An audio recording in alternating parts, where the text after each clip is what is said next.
Cette soirée, voilà, moi je suis très heureuse de vous voir aussi nombreux ce soir parce que je ne pensais pas faire salle comble, mais je vois que le projet de l'aménagement de Giraudet vous intéresse et là vous êtes plus de 500 parce qu'il y a même des personnes qui sont au balcon.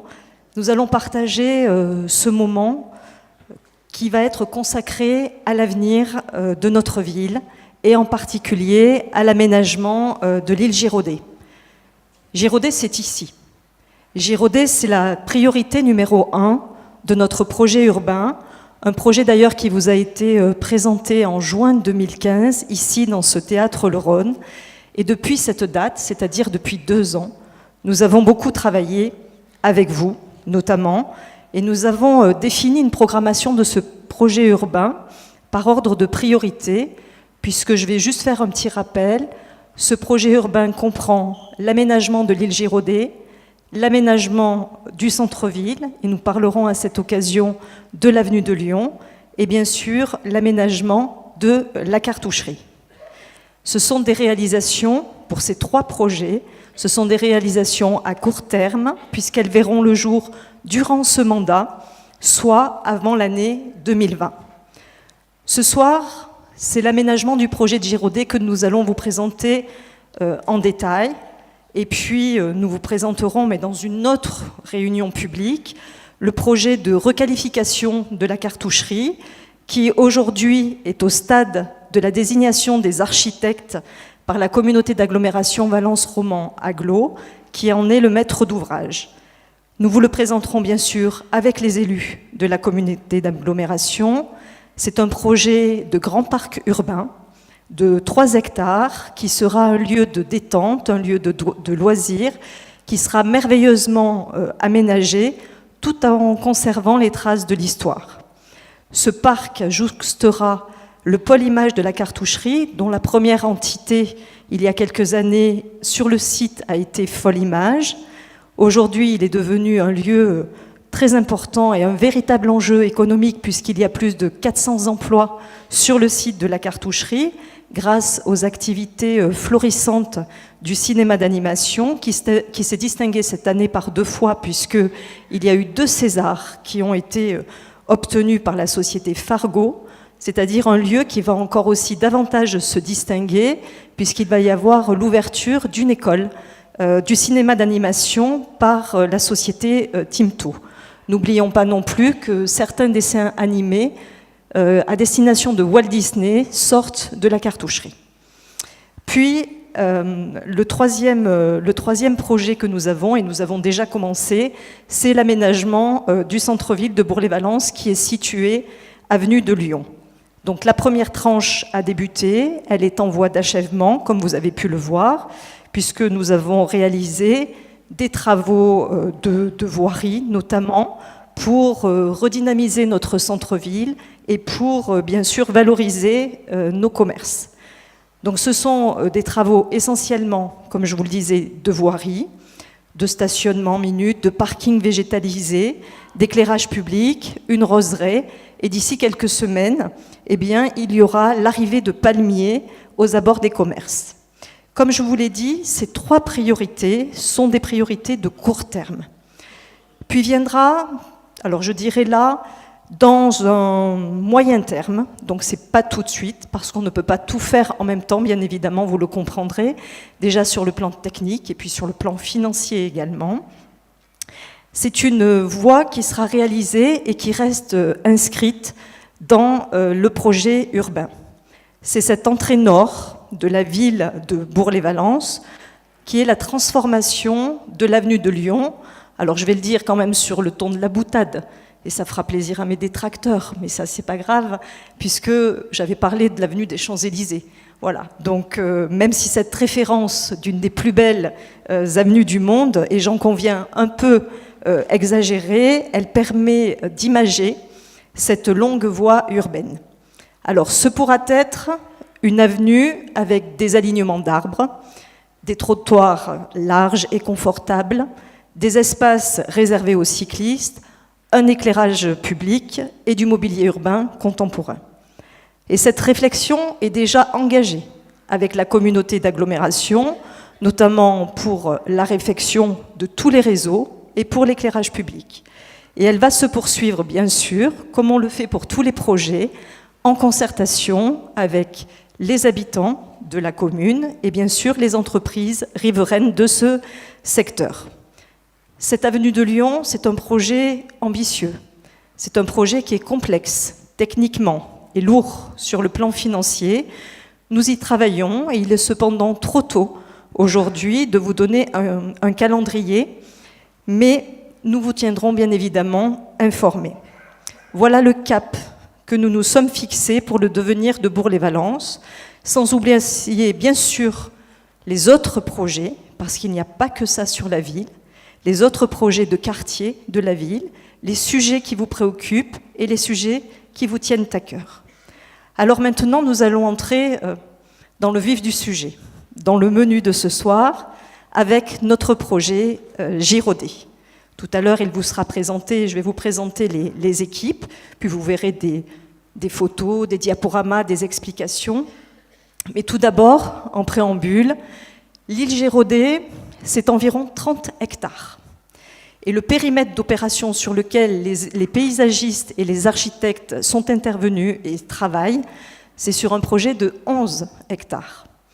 Pour vous donner une idée de l'importance de notre projet, vous pouvez comparer ces 11 hectares de Girodet avec, par exemple, le parc Jouvet de Valence, qui, lui, ne fait que 7 hectares. Donc vous voyez que le projet Girodet est quand même conséquent. Et Girodet, comme je vous le disais, c'est maintenant. Avec Girodet, nous rentrons dans une phase opérationnelle et concrète de notre grand projet urbain, une phase que nous avons voulu élaborer avec vous. Avec Dominique Gencial, mon adjointe à l'urbanisme, qui porte ce projet, nous vous remercions très sincèrement pour votre participation qui nous a été fort précieuse, car vous connaissez bien votre ville, vous y avez des attaches familiales, professionnelles, sociales, et il est normal que nous vous ayons associés pour son élaboration. La concertation que l'on a menée avec vous a démontré que nous partageons le même intérêt et la même passion pour Bourg-les-Valences, et que nous voulons que Bourg-les-Valences ne soit plus une ville de passage, mais qu'elle soit plus attractive, plus vivante, qu'elle devienne touristique et qu'elle s'ouvre au monde. De plus, à l'heure où nous cherchons inlassablement des leviers économiques, Girodet est un investissement d'avenir avec des retombées économiques fortes. Maintenant, je vais vous présenter l'équipe d'architectes et paysagistes et les ingénieurs qui travaillent depuis plusieurs mois sur ce projet Girodet. Je les remercie vraiment pour l'intérêt qu'ils portent à notre projet en étant candidats au concours et surtout en nous ayant proposé un projet de très grande envergure et de très grande qualité que vous allez découvrir ce soir. Je suis d'ailleurs très fière que des équipes de renommée internationale aient choisi de candidater pour notre ville. Toutes ces équipes travaillent bien sûr en étroite collaboration avec nos services de la ville, notamment avec Christelle Le Boulanger qui est sur cette scène, qui est notre responsable du service urbanisme, et Bruno Gallo qui est dans la salle, responsable du bureau d'études à la direction de l'aménagement urbain de la ville. Je les remercie sincèrement aussi ce soir. Tout d'abord, laissez-moi vous présenter dans l'équipe de Michel Desvignes, son plus proche collaborateur. Alors, voilà, Guillaume Leregens. C'est l'architecte paysagiste de l'ensemble du projet. Ce projet de Girodet qui comprend l'aménagement des berges du Rhône, la base nautique des Joutes, l'intégration de la nouvelle passerelle sur le site, en lien avec la réalisation d'une esplanade de verdure qui va mettre en lumière le Rhône, avec une ouverture sur les paysages et les monts de l'Ardèche, une esplanade qui sera unique. Je dis bien unique, on n'en trouvera pas une autre ailleurs, tant elle sera extrêmement travaillée, dessinée, architecturée. Vous la verrez tout à l'heure.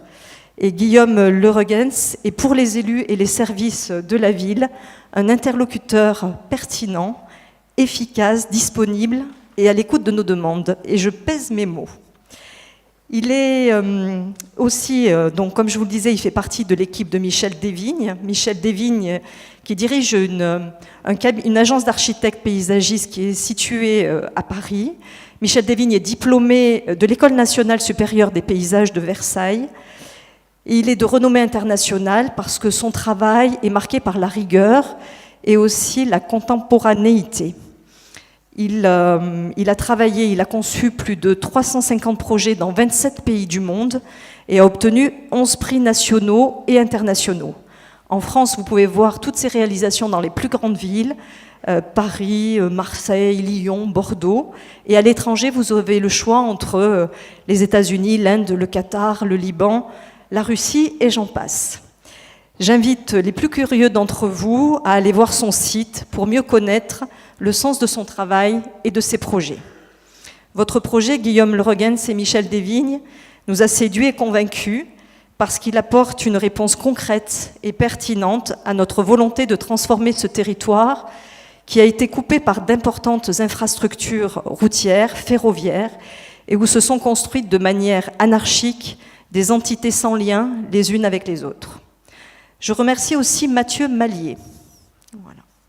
D'être présent ce soir, c'est l'architecte qui œuvre aux côtés de Laurent Ney pour concevoir le projet de la nouvelle passerelle. Laurent Ney vient d'ailleurs d'être sélectionné par le gouvernement hongrois pour un projet de pont au-dessus du Danube. Le cabinet d'architecture Ney et Partners est bruxellois. Il est réputé pour ses ouvrages d'art et de conception de structures techniques complexes. J'aime rappeler que ces architectes, voilà, notamment le cabinet Ney et Partners, réalisent les plus beaux ponts et les plus belles passerelles du monde. Alors c'est une aubaine de les avoir à Bourg-les-Valences. Moi je me suis toujours demandé comment ça se faisait qu'ils avaient candidaté pour Bourg-les-Valences. Parce que vous savez, Bourg-les-Valences sur une carte, voilà, il fallait trouver. Mais bon, ils vous diront pourquoi. Grâce à vous, messieurs, nous espérons que Bourg-les-Valences se situera au même rang que ces villes qui aujourd'hui rayonnent à travers le monde grâce à vos réalisations. D'ailleurs, le jury du concours a très largement publicité leur projet de passerelle. Un projet adapté au contexte et en parfaite harmonie avec l'architecture paysagère du parc urbain créé par Michel Desvignes. Pourtant, cette passerelle est un sujet qui fait débat, j'en suis consciente. Certains me demandent l'intérêt de cette passerelle. Pourtant, vous le verrez, elle est un élément essentiel de notre projet Girodet. Je remercie Laurent Ney et Mathieu Mallier de l'avoir traduit, car la réponse que vous nous apportez est à la fois architecturale, paysagère et urbaine, et elle démontre parfaitement l'utilité et le sens de cet ouvrage. D'ailleurs, elle est la première composante d'une requalification des quais du Vieux-Bourg. La passerelle actuelle n'est pas accessible et donc peu fréquentée. Et de par son architecture différente de l'existante, puisqu'elle va être abaissée et sera ainsi beaucoup moins haute que la passerelle actuelle, celle-ci va devenir enfin accessible pour les familles, les personnes âgées, les personnes à mobilité réduite, les poussettes, les cyclistes. Et les personnes pourront se rendre de jour comme de nuit sur Girodet sans avoir à emprunter le giratoire, dangereux on peut dire, du théâtre et sans prendre la voiture. Elle reliera, cette passerelle, naturellement la ville au Rhône. Elle prolongera notre ville jusqu'aux berges du Rhône. Une passerelle qui se trouve à 5 minutes du centre-ville de Bourg-les-Valences, à 10 minutes du centre-ville de Valence. C'est toute l'identité de Bourg-les-Valences qui sera retrouvée, celle d'une ville du Rhône, ce qui nous permettra de respecter et de renforcer nos traditions bourcaines, les joutes, les fêtes du Rhône, valoriser nos associations emblématiques qui utilisent régulièrement ce site, comme l'Espérance Nautique, la Rhodanienne, la Pénade des Marinières, le Comité des Fêtes, BSF, avec qui nous avons eu dernièrement une très bonne réunion de travail et dont je salue la présence ce soir. Cette passerelle va singulariser et identifier Bourg-les-Valences pour tous les usagers et les touristes de l'autoroute. Elle va attirer et attiser la curiosité de tous et les inciter, et nous allons les inciter, à s'arrêter à Bourg-les-Valences. Elle va aussi permettre d'intégrer la route départementale 2007 dans un parkway, c'est-à-dire un environnement paysager qui effacera finalement cette voie de circulation parce que nous allons essayer de la faire disparaître. Enfin, je remercie Éric-Pierre Ménard, Agathe Argot et Cédric Carminati. Éric-Pierre Ménard est déjà connu dans notre département pour la qualité des aménagements des bords du Rhône sur la commune de l'Aveyron. C'est dans la Drôme, à quelques kilomètres d'ici. Moi, je vous invite à aller découvrir ce site qui est remarquable des bords du Rhône. Éric Ménard sera le directeur des travaux de Giraudet.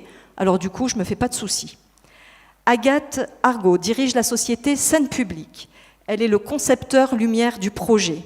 À Giraudet, ça ne sera pas un éclairage du tout venant.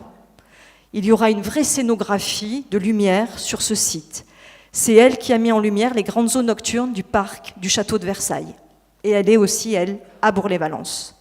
Enfin, Cédric Carminati, qui représente l'agence Centre-Sud de la société OTIS, et l'ingénieur qui conçoit les voiries et les réseaux. Il a entre autres pour référence le Forum des Halles à Paris.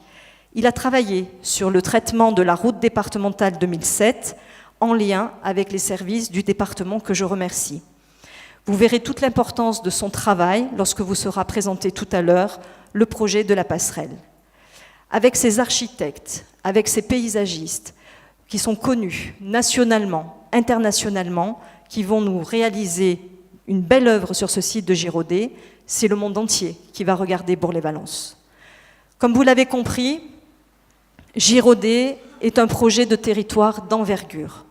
Nous allons donner une autre image de Bourg-les-Valences. C'est un temps fort de l'histoire de notre ville qui est en train de se jouer. C'est un projet ambitieux qui va redonner aux Bourquins la chance de se réapproprier le Rhône, qui va redonner à Bourg-les-Valences la chance de retrouver sa vraie identité. C'est un projet qui va contribuer à la protection et à la mise en valeur de notre environnement. Giraudet va devenir un vaste espace boisé, avec un nombre important de plantations d'arbres, puisque, on vous le dira, il va y avoir plus de 2000 arbres plantés sur Giraudet, avec des essences diverses, qui permettront bien sûr de lutter contre le réchauffement climatique et qui vont créer des espaces naturels de fraîcheur. En supprimant la circulation des voitures sur les berges, donc vous savez la petite route qui passe devant le théâtre et qui va jusqu'aux berges, cette route-là va être supprimée. Nous allons laisser place aux piétons et aux cyclistes en toute sécurité et nous allons contribuer à la protection de la faune, de la flore et à la préservation de la biodiversité. Giraudet sera le nouvel espace contemporain de Bourg-les-Valences avec sa nouvelle passerelle aubanée en forme de grand voilier qui mènera à un belvédère en surplomb du Rhône et son esplanade engazonnée de conception originale, empreinte de modernité, avec l'aménagement des 2 espaces extérieurs au théâtre qui seront dédiés aux événements comme des concerts, des festivals au bord du Rhône, afin que Giraudet devienne un lieu culturel à part entière, notamment les soirs d'été. Ce sera un véritable lieu de vie, de détente, de loisirs, d'animation, avec des guinguettes, des activités sportives et ludiques, des jets d'eau, des tables de pique-nique, des barbecues, une aire de jeu pour les enfants, sa base nautique des joutes, des promenades en bateau. Giraudet sera l'endroit où l'on viendra partager des moments de convivialité, de jolis instants de la vie.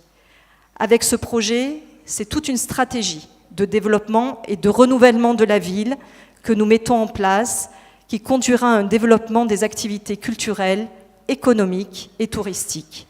Enfin, Giraudet, ce sera à court terme du travail pour nos entreprises, puisque les travaux vont commencer au printemps 2018 pour une durée de 18 mois et seront achevés au 2e semestre 2019. Un projet qui suscite d'ailleurs beaucoup d'intérêt, car nous sommes déjà approchés par de nombreux investisseurs, il y en a dans la salle ce soir, et des porteurs de projets pour lesquels nous serons extrêmement vigilants. Pour cela, vous pouvez nous faire confiance. Je vais maintenant laisser au concepteur le soin de présenter le projet. Ce que je vous propose, c'est de laisser dérouler toute la présentation du début à la fin, et après nous aurons un temps d'échange où vous pourrez poser toutes les questions que vous souhaitez, et je laisse la parole en premier à l'architecte paysagiste, concepteur du projet, Guillaume Leregens.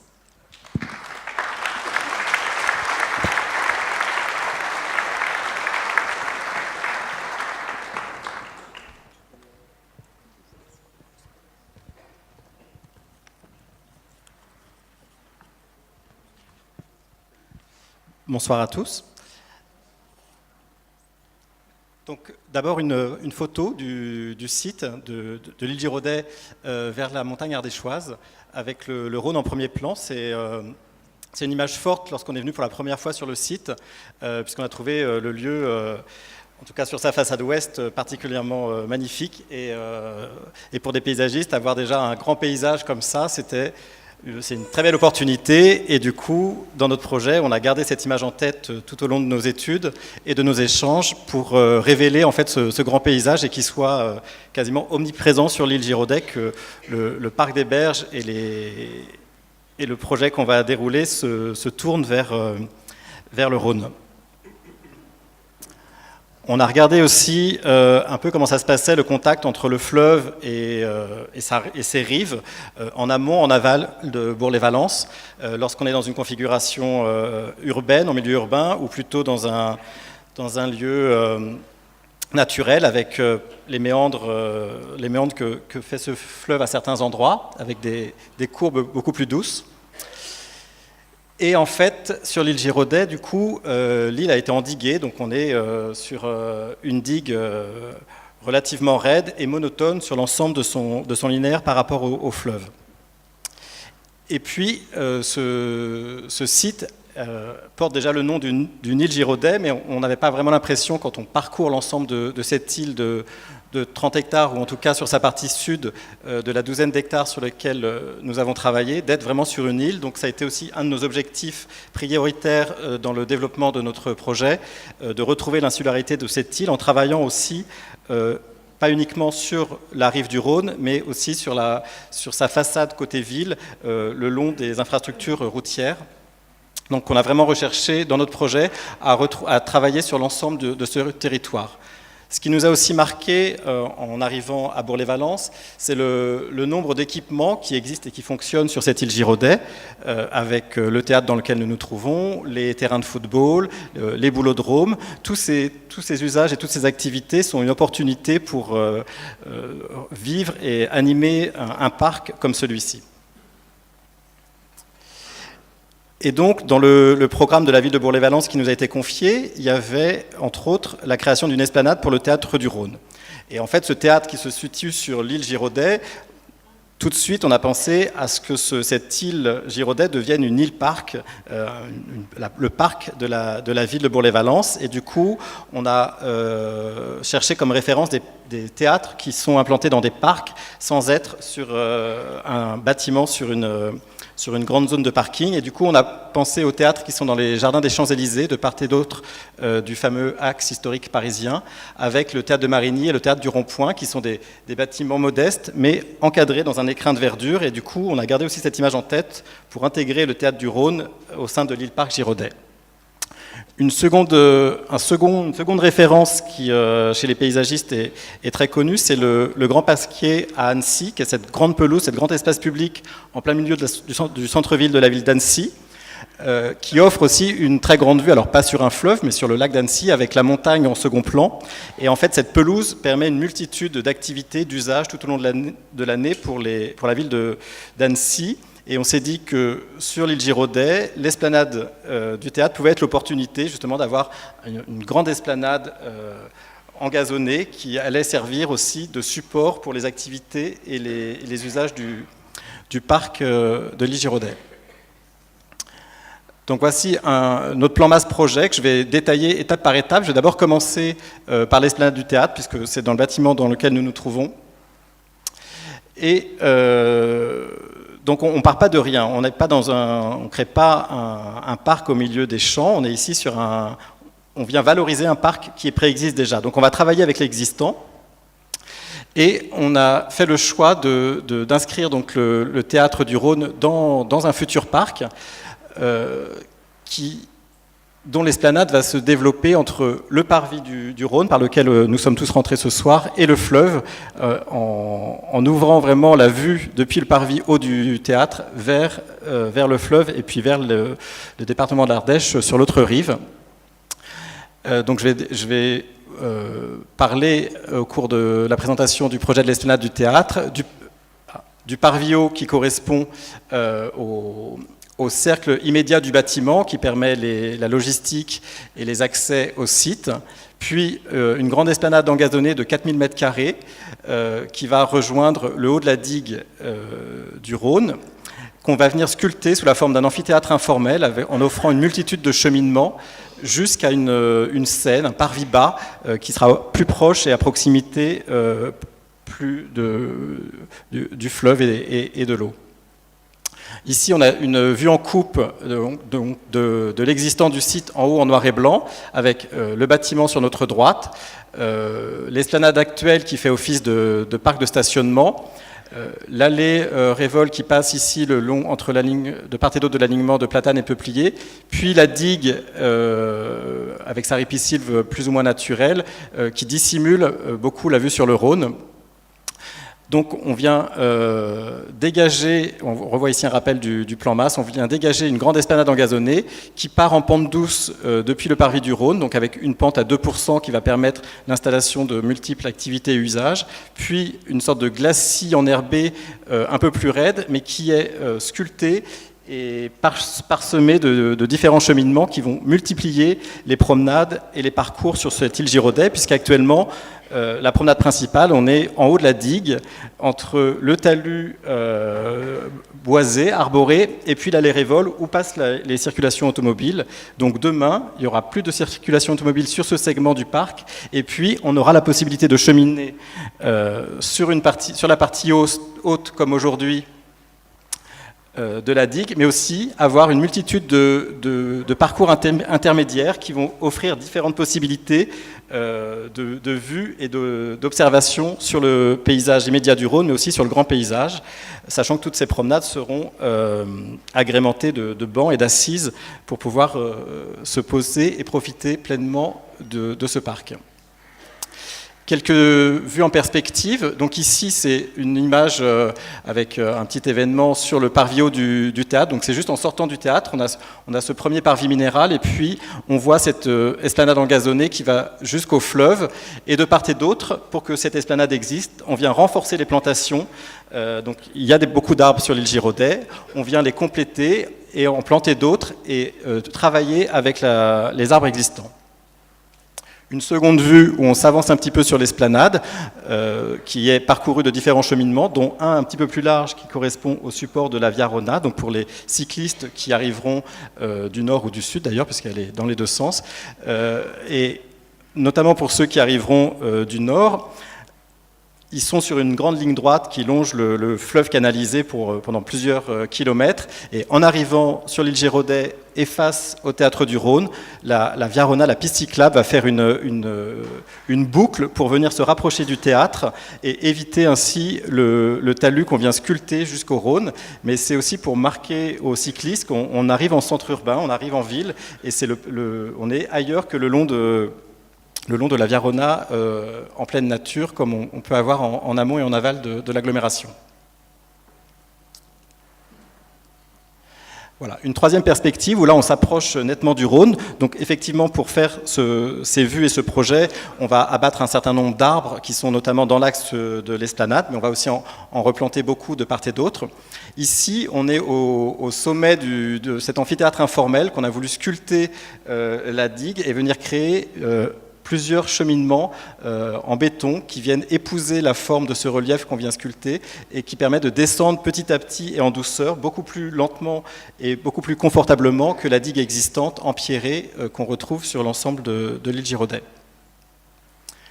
Et enfin, une vue depuis le bord du Rhône. Donc là, le fleuve est derrière moi et je regarde cet amphithéâtre informel sur lequel on peut s'asseoir.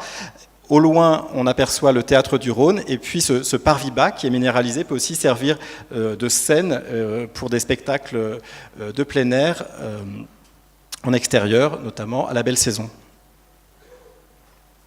Sur l'esplanade engazonnée, on peut faire plusieurs événements. C'est Cette esplanade engazonnée ne sera pas une vulgaire prairie, mais ce sera techniquement, c'est un procédé sur une trentaine de centimètres où on mélange la terre et la pierre avec un mélange de semences particulières qui font quelque chose de très solide.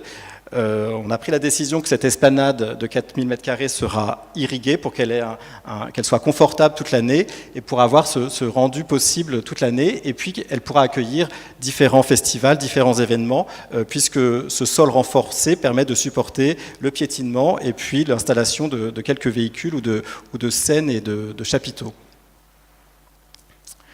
Le second élément du programme que nous a confié la ville de Bourg-les-Valences, c'est le parc des Berges, donc le long du Rhône, entre le fleuve et puis les équipements qui existent de part et d'autre. Donc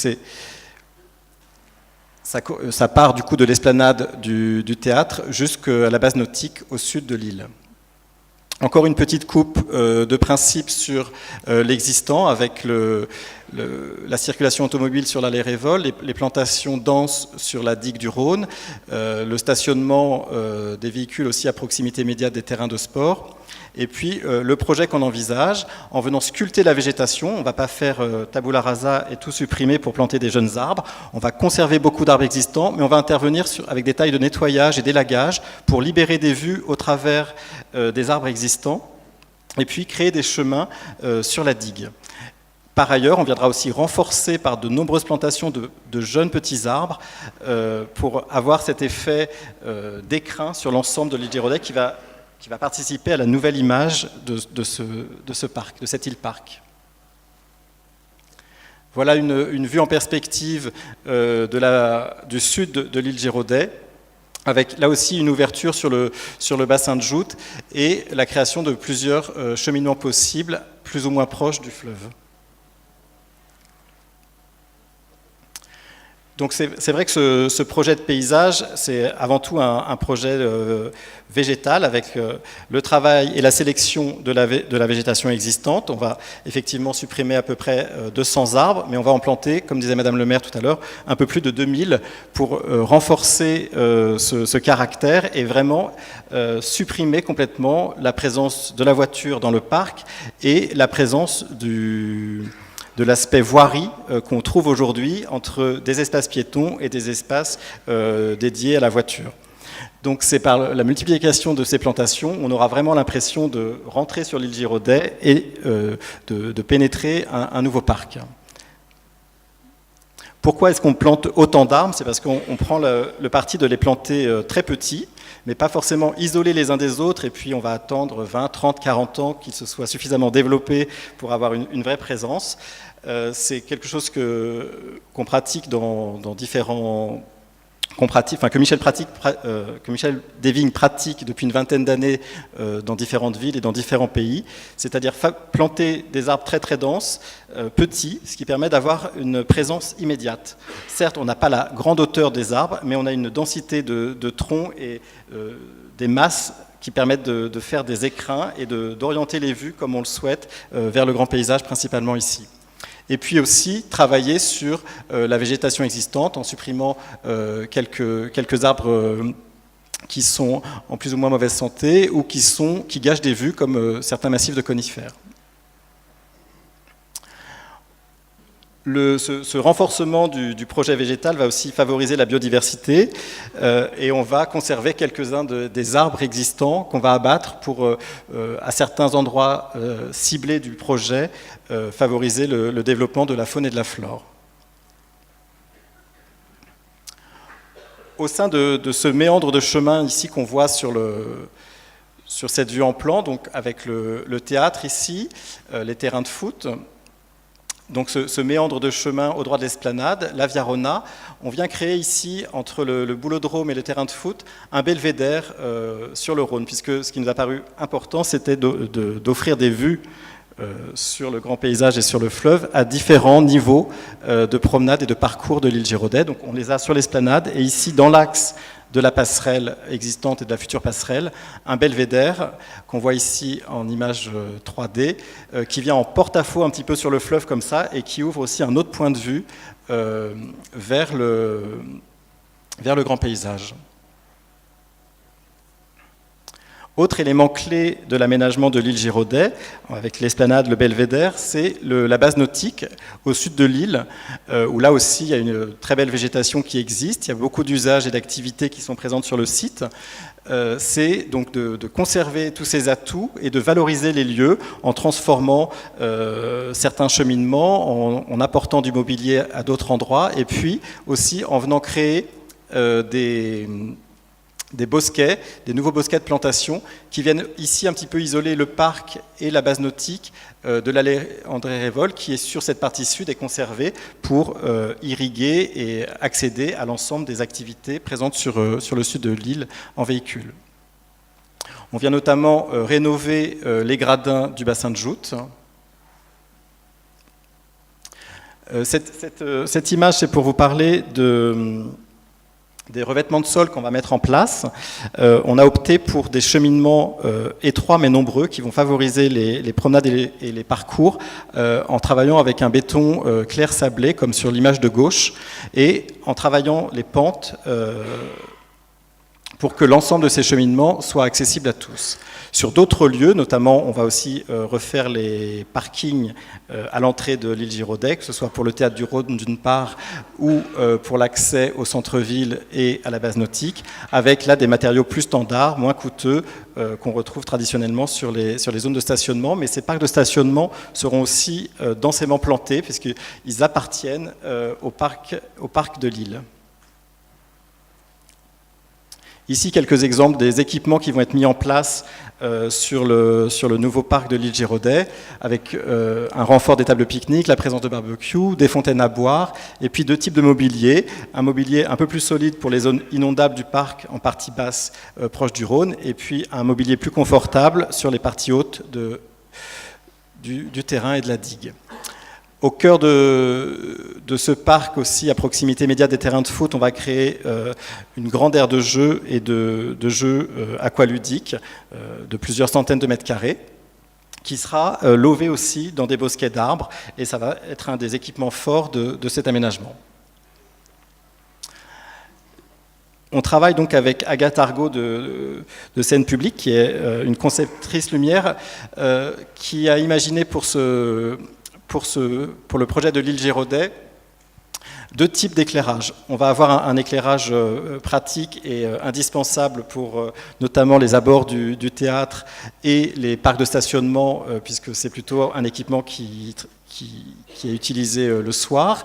On va aussi avoir une mise en lumière particulière pour les piétons et les cycles qui vont venir au théâtre depuis le centre-ville de Bourg-les-Valences. Donc on aura une mise en lumière depuis le quai Barjon par la passerelle jusqu'au théâtre directement.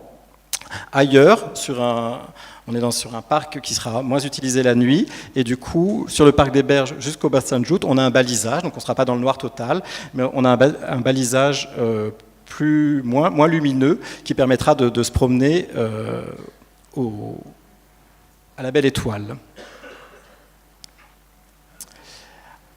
Alors, maintenant, je vais vous parler de la 3e face du parc de l'île Giraudet, puisque pour que cette île existe, retrouve, il nous a paru important dès la phase concours de proposer à la ville de Bourg-les-Valences de travailler sur la face urbaine de l'île Giraudet. Donc côté ville, c'est aussi côté autoroute, et c'est en travaillant sur la transformation de la route départementale qui jouxte l'île Giraudet et qui est un petit peu une voie rapide sur ce site.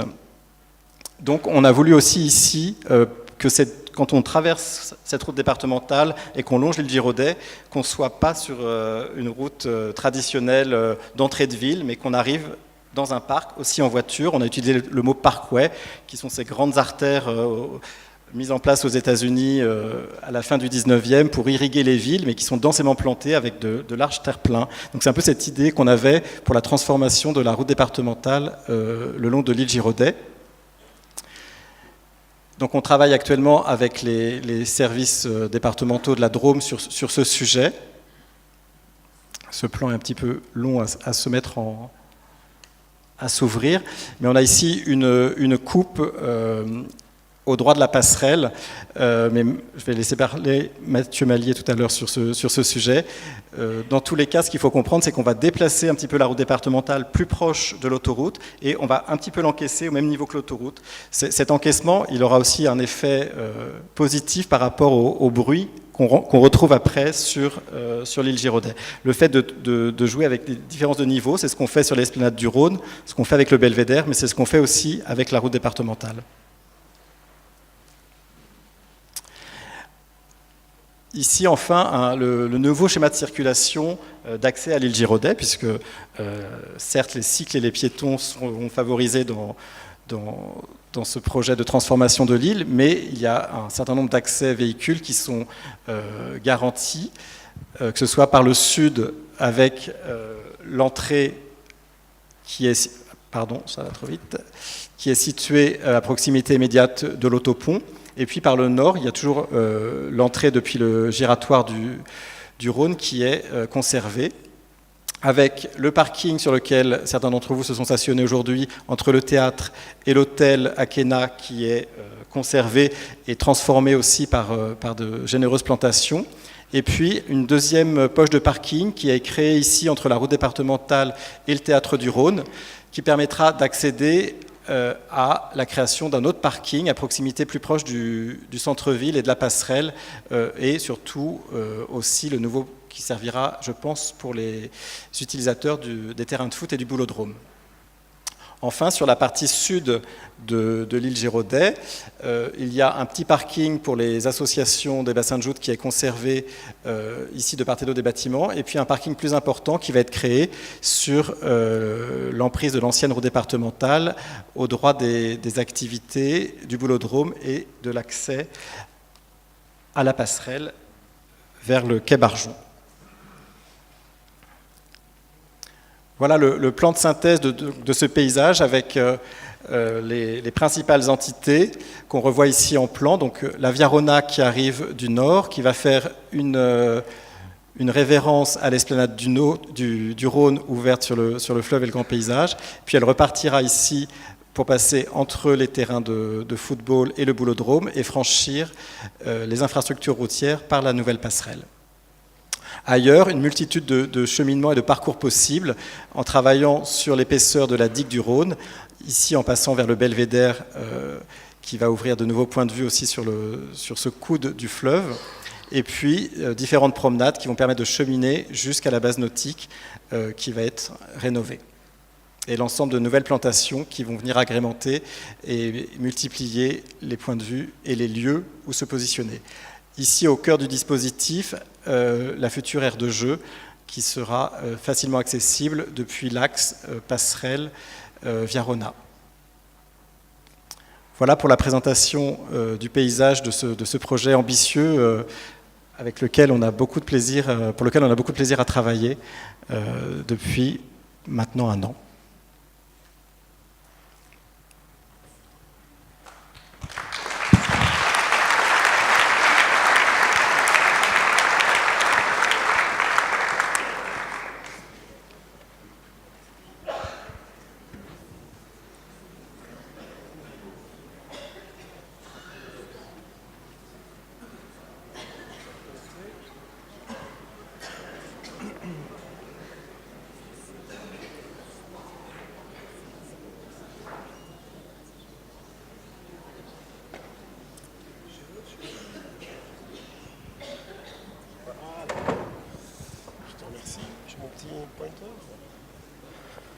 Voilà, bonsoir à tous.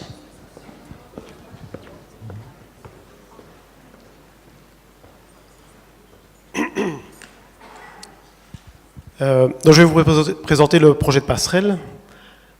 Je voudrais dire 2 mots avant de commencer.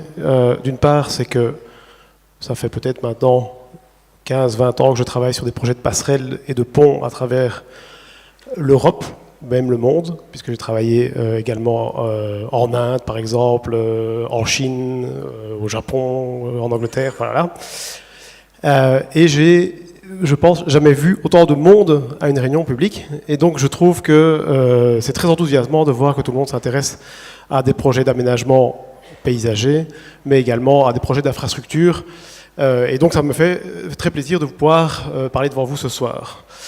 Deuxième mot que je voulais dire, c'est que en tant que concepteur, alors je mets dans le mot concepteur architecte et ingénieur, puisque sur les ouvrages d'art, l'architecte n'est rien sans l'ingénieur, et l'ingénieur pourrait faire déjà beaucoup sans l'architecte.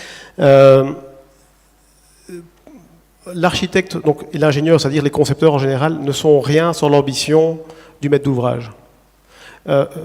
Pour répondre intelligemment à une demande, il faut que la demande soit intelligente dès le départ. Et on a la chance ici d'avoir une ambition très très forte de la part de notre maître d'ouvrage, de la ville de Boulay-Valence, et on a essayé de répondre à cette demande. Donc on espère aussi avoir pu faire un projet qui va vous parler et qui va vous enthousiasmer. Voilà, maintenant je vais vous présenter la passerelle après ce petit mot d'introduction.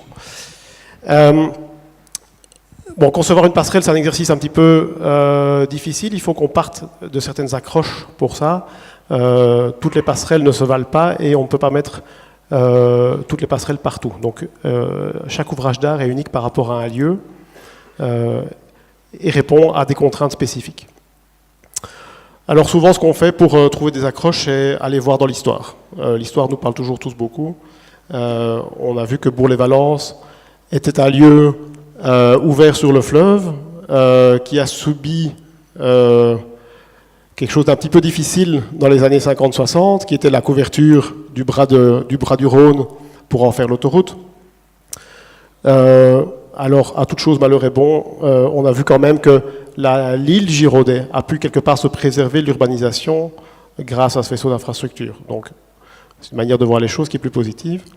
On voit ces infrastructures qui se mettent en place, la création de la passerelle, et la situation que vous connaissez aujourd'hui. Alors, il y a déjà une passerelle, pourquoi est-ce qu'il faut en faire une autre? Ça, on peut toujours se poser la question, et je vais vous expliquer pourquoi. On a pris le parti de vous proposer une nouvelle passerelle. Ça, c'est la passerelle existante que vous connaissez bien, que beaucoup de gens qui passent par Bourg-les-Valences connaissent également. Cette passerelle, elle est héritée d'une stratégie des années 50-60 et qui consistait à décroiser complètement les flux et à vouloir enjamber, quelque part donner la priorité à la voiture, et donc d'enjamber les infrastructures routières. D'abord, ici, l'autoroute, et ensuite la route départementale.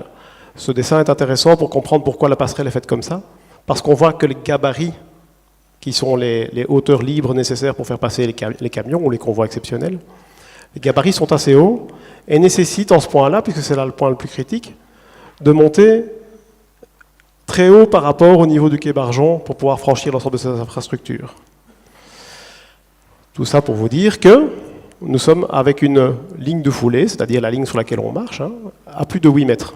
La conséquence de ça, si on veut pouvoir rendre les choses accessibles aux cyclistes, mais également aux personnes à mobilité réduite, il faut respecter des normes pour les pourcentages de pente, et il était donc impossible pour les concepteurs de l'époque de mettre autre chose que des ascenseurs et des escaliers pour donner accès à cette passerelle.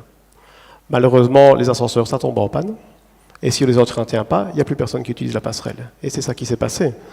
Donc, pour nous, c'était assez clair que la stratégie pour donner envie aux gens de retourner sur l'île Giraudet par la passerelle, c'était de ne plus faire une passerelle haute, à plus de 8 mètres, mais une passerelle basse, et de ne plus franchir la route départementale en supérieur, mais de la franchir de plein pied. Évidemment, ça va très bien avec le projet de requalification de l'île et de reformer cet écrin insulaire autour de l'île, puisque cette rue Jules Kayser pouvait être alors la route départementale, et on la croisait de toute façon par le dessus. C'était important évidemment de garder la sécurité des piétons, des cyclistes, des enfants, les gens avec les poussettes qui passent sur cette passerelle et qui ne devraient donc pas croiser le flux de voitures sur la route départementale.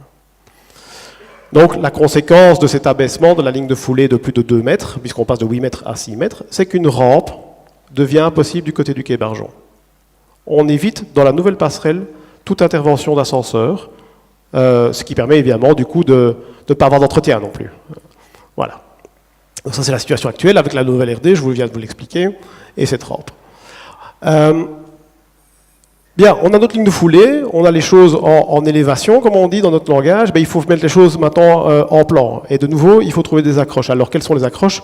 Elles ont été assez évidentes pour nous. D'une part, c'est qu'il y a déjà un écran de verdure entre le quai Barjon et l'autoroute, et que ça, on a voulu le conserver, puisque ça permettait de mettre à distance les infrastructures. Deuxième chose, c'est qu'il fallait un accès direct vers le centre-ville. Troisième chose, c'est que nous avions la Via Rona qui va emprunter la future passerelle et qui donc a un accès vers le sud. On voit qu'il y a des directions principales qui se dessinent et autour de laquelle on va pouvoir articuler notre projet. Alors, ici, on fait une petite référence et révérence à la façade dite à programme qui se trouve sur le quai Barjon. Le bâtiment est intéressant, la rue des Riards qui est là. Et donc on a créé une rampe qui va monter à 4%, qui tourne sur elle-même, qui fait le petit clin d'œil et qui va passer au-dessus des infrastructures pour arriver dans le parc. Une autre ambition de ce projet, c'était d'augmenter la visibilité de la passerelle, non seulement depuis le centre-ville, mais également depuis l'autoroute. Pour qu'on puisse se dire, tiens, nous passons à Bourg-les-Valences, on peut s'y arrêter, il y a un parc, c'est merveilleux. Alors, pour franchir l'autoroute, il y a différents systèmes structurels qui sont possibles. On peut mettre une poutre, on peut mettre un pont banné, on peut mettre un pont suspendu, on peut mettre un pont en arc. Il y a plein de typologies structurelles qui répondent aux nécessités de l'ingénieur. Mais assez vite, on s'est dit qu'il fallait qu'on mette un élément haut pour avoir cet effet signal. Alors à ce moment-là, il ne nous reste plus que deux typologies, une typologie suspendue ou une typologie haut banné, et nous avons opté pour une typologie haut banné, c'est-à-dire un mât et des haubans. Pourquoi est-ce qu'on a opté pour cette typologie-là? Parce que structurellement, c'est beaucoup plus efficace. Pour les ingénieurs d'entre vous, je pourrais vous expliquer ça par la suite, si vous le désirez. Alors, on voit la vue en plan qui se matérialise, une première rampe basse qui finalement se situe dans le début du parc. Moi, je le vois déjà comme le début du parc. C'est une zone herborée et plantée entre la rangée de charme qui existe déjà et la passerelle. Donc on monte par ici, on fait un demi-tour à 180 degrés, et là on commence à monter et on fait le tour pour arriver dans le parc. Je vais détailler ce qui passe du côté de quai Barjon, on fait un petit zoom sur la vue en plan. On a prévu, pour avoir cette liaison avec la rue vers le centre-ville, d'avoir des grands emmarchements qui permettent une liaison directe vers la passerelle. Les cyclistes qui vont vite, ils feront le tour. On voit ici une élévation, je suis dos à l'autoroute et je regarde vers la ville, donc c'est la partie début du parc, on voit la rampe, on comprend bien ce qui se passe, le demi-tour, et puis on arrive, on voit ici une première vue du mât, et la colonnade qui se trouve là, que je vais vous expliquer.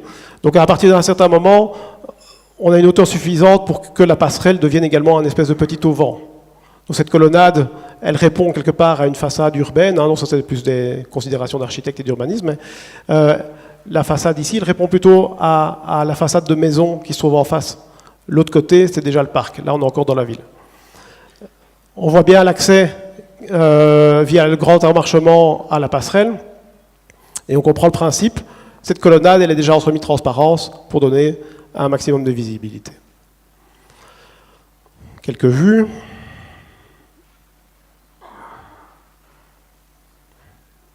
Voilà, je pense qu'on a compris l'intention d'avoir quelque part, je vais revenir sur l'image précédente, voilà, quelque part. En fait, on voit ceci comme étant une façade 3D. On vit ça dans les trois dimensions. On vit ça par le dessus, par le dessous, sur le côté c'est un parc, et là c'est déjà la ville de Bourg-les-Valences, ou le centre-ville. Le franchissement de l'autoroute, le grand signal d'appel avec le mât, le passage au-dessus des infrastructures, de la nouvelle route départementale qui est également généreusement plantée, et l'atterrissement de l'autre côté, du côté de l'île Giraudet, en pente douce vers le parc, tout ça est arboré par les soins de l'équipe de Michel Debigne. La passerelle en coupe, elle va être 1m75, je viens de Belgique, alors je dis 1m75, mais je traduis. 1m75, donc je vous fais plaisir une deuxième fois, plus large que la passerelle actuelle, qui fait 2m25. Donc on passe à 3 mètres, c'est très confortable. Les passerelles modernes ont cette largeur-là et peuvent gérer les flux de piétons et de cyclistes en même temps. On voit un détail de garde-corps qui reste très simple, étant donné que la volumétrie et la spatialité de l'objet est déjà très complexe. On n'a pas voulu en rajouter des tonnes en faisant des garde-corps compliqués. Alors j'aimerais bien que mon petit... Voilà. On arrive sur les questions d'éclairage. Donc là, l'éclairage a été prévu toujours vers le bas pour éviter les nuisances lumineuses, puisqu'on essaie de maintenant mettre les éclairages vers le bas. Il y en a un éclairage qui est intégré dans la main courante du garde-corps et la rampe basse également éclairée généreusement. On a prévu également un éclairage architectural du mât qui pourra être changeant et adapté en fonction des événements. On a prévu des luminaires qui vont pouvoir donc éclairer cette pointe de mât et avoir quelque chose de très visible à la tombée de la nuit. Voilà. Alors là, je vous ai présenté le projet dans ses composantes architecturales et un peu techniques. Et dans la deuxième partie de la présentation, qui va aller très vite aussi, je vais vous présenter un peu les principes de construction. Parce que je pense que ça intéresse aussi des gens. J'ai pris un exemple d'une autre passerelle, mais qui est très similaire. Donc je vais passer parmi des images d'une autre passerelle pour vous expliquer comment est-ce qu'on construit un objet comme ça. Je me rends compte que je vous ai oublié de dire que la passerelle est en acier. Pour arriver avec des élancements, donc des finesses de tablier comme celle-là, il faut travailler avec de l'acier. Le béton n'est pas un matériau approprié. Alors, comment est-ce qu'on a prévu de construire tout ça? On va mettre des palets provisoires, c'est-à-dire des échafaudages provisoires. On va en mettre plusieurs. Et on va construire la passerelle, la partie métallique, en différents tronçons. Alors, pourquoi est-ce qu'on découpe ça en tronçons? Parce qu'il faut que ce soit fabricable en atelier et transportable assez facilement. Ces tronçons vont être amenés au fur et à mesure et vont être soudés entre eux sur chantier. Alors on commence par les plus faciles, c'est-à-dire quai Bargeon, c'est facilement accessible, on met les numéros 1, 2, 3, et puis on va faire le 5, 6 parce que c'est également facile. Et puis il reste le numéro 4, ça c'est le plus compliqué, puisque ça se trouve au-dessus de l'autoroute. Alors comment ça va se passer?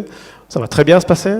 Ça va se passer en une nuit, puisque ce genre de morceau de passerelle, 30 mètres, une trentaine de tonnes, ça se monte en 3 heures. 4 heures peut-être? 5 heures s'il y a du mauvais temps. Donc, je ne vais pas dire de routine, parce que ça reste toujours un peu exceptionnel, mais vraiment, il n'y a pas de difficulté technique majeure. Alors, le processus de fabrication d'une passerelle, alors ça c'est une passerelle qui a été installée à Bruxelles, puisque c'est là que je viens et que je vis. Elle fait 25 mètres de portée, donc c'est à peu près la portée que vous avez vue pour le tronçon central de la passerelle de Giraudet. La différence, c'est que là, ça fait 4 mètres, et à l'entrée, ça fait 14 mètres. Donc, c'est un peu plus grand que les 3 mètres que je vous ai présentés, et c'est un peu plus lourd. Ça fait 60 tonnes. Donc, ça fait deux fois plus lourd. Alors, une fois que c'est fabriqué en atelier, ça part en tronçon. Je vous ai expliqué en tronçon. Ici, ça a été découpé longitudinalement. Dans notre cas, ça va être découpé transversalement. Ça sort de l'atelier du constructeur métallique, et ça va à la peinture. Une fois que ça va à la peinture, ça arrive sur site, en convoi exceptionnel. Vous voyez, la belle passerelle, elle est peinte, elle est blanche. C'est merveilleux. Et c'est monté sur des tours provisoires, des palets provisoires à côté, puisqu'on va devoir venir mettre son petit frère et le souder là longitudinalement tout le long. Avec des belles grues de 500 tonnes, voilà. Et une fois que c'est mis, on attrape la passerelle et on la met au-dessus de l'obstacle, dans l'occurrence des voies de chemin de fer, dans notre cas, une autoroute. Et puis c'est fini, on peut en profiter. Alors, je vous ai fait ça rapidement, évidemment,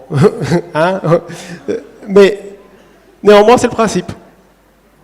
Voilà, et je serai ravi de répondre à vos questions. Merci.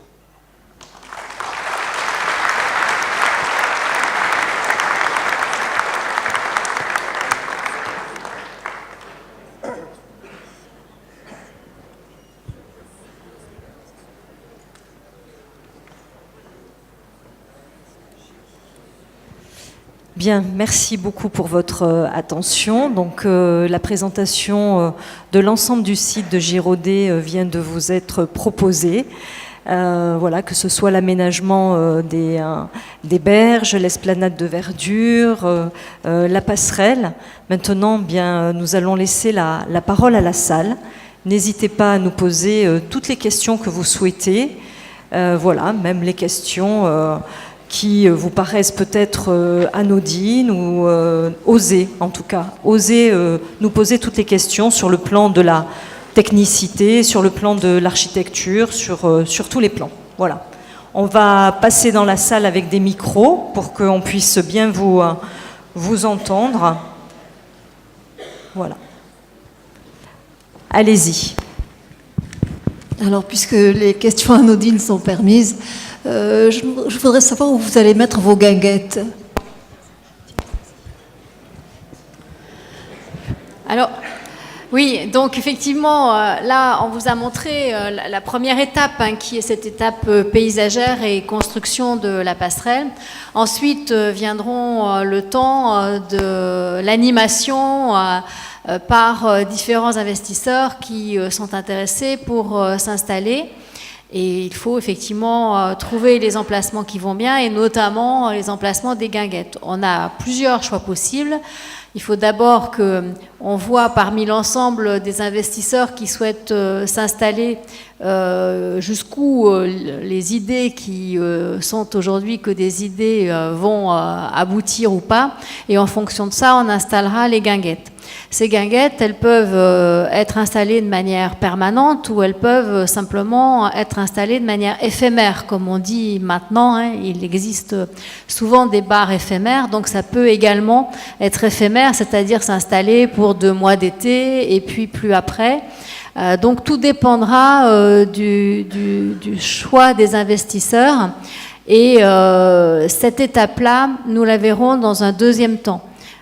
Aujourd'hui, on n'a pas défini de manière précise où seraient les dites guinguettes, où seront d'autres projets qui nous sont proposés aujourd'hui. Il faut qu'on fasse le tri dans toutes les propositions et puis vérifier si tout ce qui est proposé aujourd'hui est faisable. Et après, on vous dira où seront les guinguettes. Mais il y a de l'espace et on trouvera toujours moyen de les mettre quelque part, puisque il n'y a pas de difficulté majeure avec notamment les bars éphémères aujourd'hui.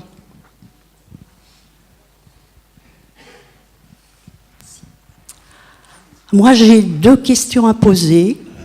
La première, que devient la passerelle actuelle? Que va devenir la passerelle actuelle? Est-ce qu'elle va être supprimée ou on la laisse? Et deuxièmement, quelles vont être les nuisances pour les riverains? Parce qu'il va y avoir certainement du bruit, de la poussière. Voilà, quelles seront les nuisances dont il faudra se préparer? Merci. Alors, concernant la passerelle actuelle, elle va être supprimée, puisqu'il y a une nouvelle passerelle qui va être mise à la place de l'ancienne. Cette ancienne passerelle peut être éventuellement réutilisable ailleurs. Nous avons d'ailleurs eu une demande en ce sens, que nous allons bien sûr étudier, mais autant que faire se peut, je pense que si ceux qui nous ont fait cette proposition sont toujours intéressés, voilà, vous pourrez peut-être la voir ailleurs, dans un autre lieu. En tout cas, elle sera réutilisable, ça c'est sûr. Ensuite, concernant l'aspect des nuisances éventuelles sonores, comme on vous l'a dit, en ce qui concerne la passerelle, il va y avoir aussi tout un aménagement paysager que vous pouvez voir là sur la photo.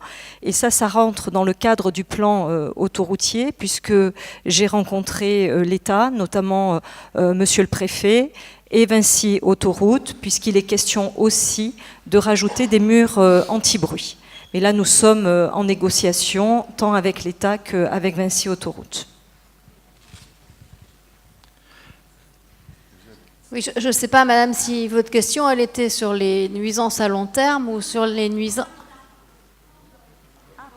pendant les travaux. Donc, comme on vous a expliqué, enfin, je redonnerai la parole aux spécialistes, il y a une partie des travaux qui ne se font pas sur place, donc il faut démonter, remonter. Donc, sur l'ensemble des 18 mois, il n'y a qu'une année environ où il pourra y avoir des nuisances, mais pas de manière permanente. Mais je vais passer la parole pour qu'on vous explique plus techniquement. Oui, voilà, bonsoir madame. Donc évidemment, tout chantier génère des nuisances, ça je ne vais pas vous le cacher, ce serait vous mentir. D'une part, ce que je peux vous dire, c'est qu'on a cherché à réduire au maximum la durée du chantier.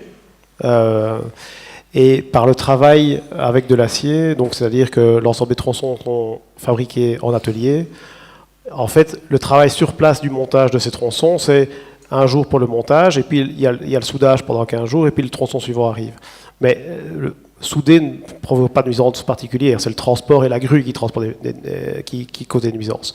Donc quelque part, enfin je ne sais pas, vous êtes riverain du quai Barjon? Voilà. Là, vous avez 3 tronçons. Vous devez subir 3 tronçons.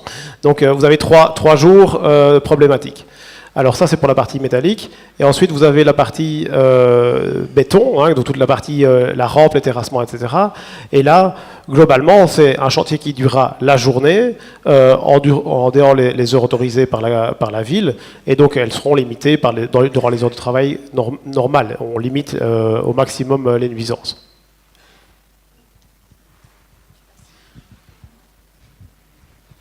D'ailleurs, pour ce qui concerne les habitants des quais, nous allons organiser spécifiquement une réunion avec vous, hein, très prochainement avec Madame Gential, mi-octobre. Voilà, donc c'est bientôt, c'est demain, parce que nous souhaitons bien sûr vous présenter précisément le projet, précisément, entre guillemets, ce que vous allez devoir supporter. Et puis aussi, nous avons une proposition concernant le quai. Nous sommes en lien avec un cabinet de coloristes, puisque nous souhaitons revaloriser ces maisons de bord de quai. Et là, ce sont les propositions que nous allons vous faire. Voilà. Parce que pour ceux qui ont habité les quais du Vieux-Bourg, auparavant, autrefois, vous aviez les bateaux qui venaient accoster au quai. Aujourd'hui, c'est pour ça que nous avons choisi aussi ce type de passerelle qui représente un voilier, parce que lorsque vous ouvrirez vos fenêtres le matin, eh bien, vous aurez l'impression d'avoir un bateau devant chez vous. Voilà. Donc sachez que ça va aussi revaloriser vos biens dans le quartier du Vieux-Bourg. Bonsoir. J'ai moi aussi 2 questions. L'accessibilité au commerce côté sud de l'île Giraudet, comment est-ce qu'elle va se passer, comme le magasin Le Forum ou d'espèces, enfin l'imprimerie? Et une autre question dans la foulée, est-ce qu'il est prévu des aménagements pour les pêcheurs, hein, tout simplement, ce côté bassin des joutes, etc. Alors, concernant l'évolution de la circulation routière, l'aménagement de la départementale se fera de façon à ce qu'il y ait un tourne à droite quand on va vers le sud qui permettra d'accéder à la zone d'activité qui existe aujourd'hui et donc qui permettra à l'activité actuelle de pouvoir perdurer, avec bien sûr la prise en compte également du fait que ce n'est pas que des petites voitures qui passent, mais ça peut aussi être des camions de chargement ou déchargement de matériel. Donc cet aspect-là est prévu. On l'a aperçu tout à l'heure dans la présentation de la voie. Donc voilà, vous le voyez ici. L'accès est tout à fait envisagé. Si on pouvait le montrer avec les petites... voilà. Donc vous avez un tourne à droite là qui permet d'accéder à la zone, on va dire comme actuellement, ou presque. Et concernant les pêcheurs, quelle est votre question exactement sur l'accès pêche? Il n'y a pas d'aménagement spécifique qui est prévu parce que je pense qu'il n'y a pas de changement particulier par rapport aux pratiques d'aujourd'hui. Oui. Peut-être un complément de réponse. Par rapport à l'emplacement pour la pêche, effectivement, l'ensemble de la berge du Rhône n'est pas planté pour aussi des raisons techniques avec la Compagnie nationale du Rhône. Et comme aujourd'hui, tous les 50 mètres de mémoire, peut-être que c'est 100, il y a une interruption dans la végétation qui correspond à une donnée technique pour la Compagnie nationale du Rhône. Et du coup, tous ces 50 ou 100 mètres, il y a un accès plus facile pour aller au bord du fleuve et donc pour les pêcheurs. Autour du bassin de Joutes, l'accès à l'eau n'est pas modifié non plus. On a les mêmes emprises, même si parfois les revêtements de sol seront refaits. Et puis surtout, ce qui va être nouveau, c'est ici la Seine basse du Parvis, qui sera à proximité immédiate de l'eau, qui va offrir un accès plus important pour éventuellement les pêcheurs. Et puis l'ensemble d'une promenade basse qui va slalomer entre les arbres à proximité plus proche du fleuve. Et sur cette promenade basse, on va aussi trouver des banquettes de pierre pour s'asseoir, qui peuvent, je pense, être pratiques pour la pêche.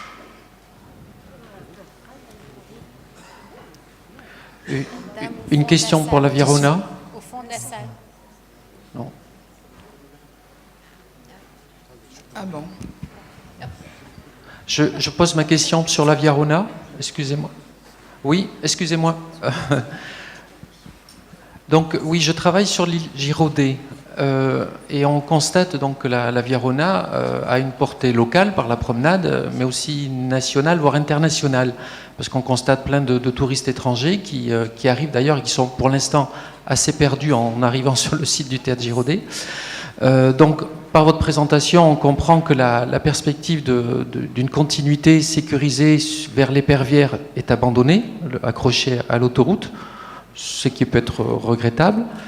Et du coup, on ressent un certain déséquilibre entre l'aménagement, tout le soin qui est apporté, toutes les améliorations qui sont apportées côté Rhône pour les piétons cyclistes, et l'autre bout, la passerelle. Donc on ne voit pas trop bien pour l'instant les améliorations qui seront apportées pour sécuriser tous les déplacements qui passeront par la Virona de l'autre côté Vieux-Bourg.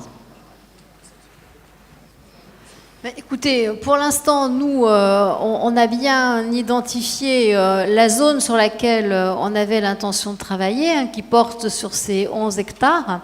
Ensuite, la Virona, évidemment, n'a pas son parcours qui est modifié par la seule volonté de la mairie de Bourg-les-Valences. Donc, nous, on aménage l'accès de façon à faciliter l'axe qui permet aux cyclistes d'aller sur le centre-ville de Bourg-les-Valences et de Valence. Et il n'est pas imaginé aujourd'hui une autre solution qui permettrait de passer tout le long du Rhône par comment on appelle ça, une estacade qui passerait le long du mur de l'autoroute pour se poursuivre jusqu'au port de l'Épervière. Ce qui est peut-être une très bonne idée, mais qui est un autre projet qui nécessite un investissement qui est extrêmement important et qui est difficile à imaginer aujourd'hui, ne sachant pas exactement ce qui va se passer sur cet accès, sur cette zone de l'autoroute A7 actuellement. Oui, je me permets de rajouter que bien évidemment c'est la question immédiate que l'on s'est posée, parce que c'est vrai que cet arrêt brutal de la Via Rona et devoir emprunter la passerelle pour aller dans le Vieux-Bourg et ensuite rejoindre la ville de Valence, c'est vrai que la continuité était préférable. Bon, simplement, nous ne sommes pas tout seuls concernés, puisque la ville de Valence est concernée. Néanmoins, nous imaginons, puisque nous avons déjà pris des contacts, que lorsque les cyclistes vont arriver à ce niveau-là de la Via Rona, s'ils ne veulent pas passer par la passerelle, on peut imaginer aussi de mettre le vélo sur le bateau et de pouvoir se rendre à Valence par bateau. Donc cela existe déjà. Cela existe déjà, puisqu'il y a un bateau qui fait cela actuellement sur le Rhône depuis l'été dernier, où les cyclistes mettent le bateau pour se rendre à Tain-l'Hermitage, pour se rendre à Tournon. Voilà, donc il y a aussi cette possibilité, puisque cela se pratique déjà. Voilà, je pourrais donner les coordonnées à ceux qui doutent de cela. Voilà. Moi, je voulais revenir, j'ai deux questions. Je voulais revenir sur le sujet de la pêche. Est-ce qu'il va y avoir des pontons pour personnes à mobilité réduite ou en fauteuil roulant pour accéder à la pêche? Et puis, mon autre question, c'est combien va mesurer la flèche? La hauteur de...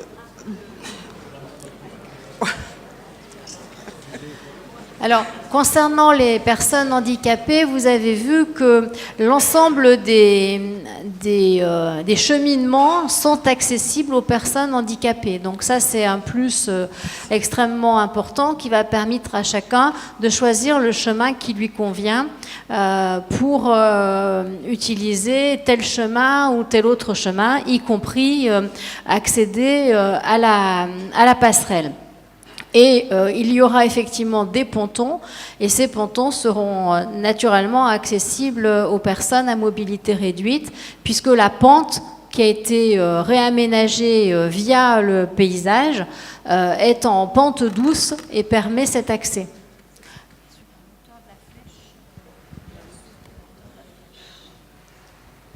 Oui, moi je voudrais... Bonsoir, pardon. Je vais répondre sur la hauteur de la... Donc, le mât culmine à 20 mètres par rapport au quai Bargeon. Bon, messieurs, dames, bonsoir. Moi, c'est au sud, j'habite rue Impasse Clomorin, qui est de l'autre côté de la route, la départementale, qui est juste en face, et je voudrais savoir exactement la route, la nouvelle route, où est-ce qu'elle va passer, ou... Je pense qu'elle passera pas très loin de chez nous, je ne sais pas. Elle est déjà très proche et nous avons déjà beaucoup de bruit.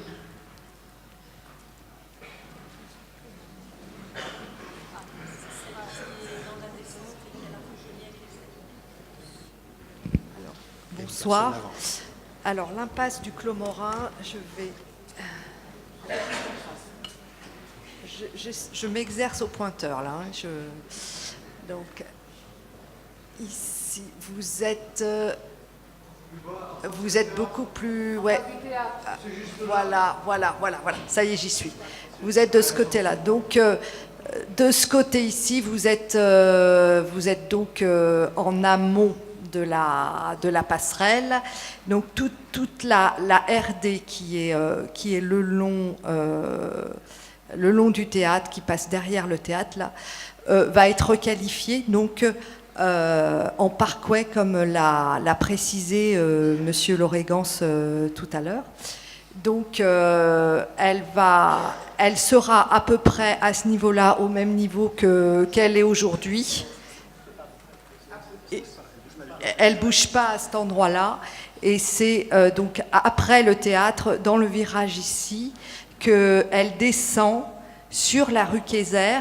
Vous connaissez la rue Kayser aujourd'hui. Donc, quand vous serez sur la rue Gay-Lussac, quand vous êtes à Gay-Lussac, vous prenez la rue Kayser pour rejoindre le sud de l'île. Donc, il y aura toujours cette rue Kayser au niveau de Gay-Lussac, mais elle sera en impasse. Voilà. Vous ne pourrez plus, de Gay-Lussac, rejoindre le sud de l'île. Vous serez obligé, donc, de venir au niveau du rond-point et de repartir, de reprendre la RD qui va, elle, descendre sur Kayser pour rejoindre le sud de l'île. Voilà. Donc la route départementale, où il sera limité à 70 km/h et elle sera, comme aujourd'hui, elle sera arborée, ce qui n'est pas, ça sera un parkway, ça sera une avenue qui traverse un espace arboré. Voilà. Et à la place de 3 voies de circulation, elle sera réduite à 2 voies. Donc elle va être réduite aussi en largeur. Voilà. Je vous laisse. Voilà. Et avec les arbres qui seront installés, ça va aussi réduire le bruit. Bonjour à tous. Je suis une personne handicapée qui vient souvent à Bourg-les-Valences et j'ai la chance de travailler avec la ville. Et je voulais vous poser une question très évidente. pour moi, c'est est-ce qu'au niveau de la passerelle et au niveau des aménagements pour les personnes handicapées, il y aura des feux tricolores pour qu'on puisse comprendre le sens de circulation et quand on va pouvoir passer. Parce qu'au niveau de la sécurité, c'est très important.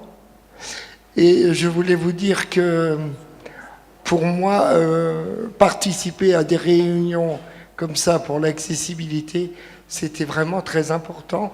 Et je voulais remercier la ville et toute l'équipe municipale pour nous associer aussi, nous qui sommes en dehors de Bourg-les-Valences, mais qui utilisons beaucoup Bourg-les-Valences, de nous associer sur ces projets-là.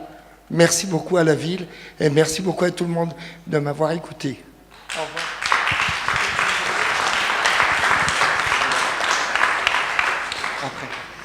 Merci, monsieur, pour vos propos encourageants. Je ne suis pas sûre d'avoir compris où vous aviez besoin, mais ça, on le verra avec les équipes. Je n'ai pas bien compris où vous aviez besoin de feux tricolores pour analyser la circulation, parce que au niveau de la passerelle, il n'y a pas de traversée de route. Donc, on reviendra vers vous pour nous éclairer sur le besoin que vous évoquez aujourd'hui.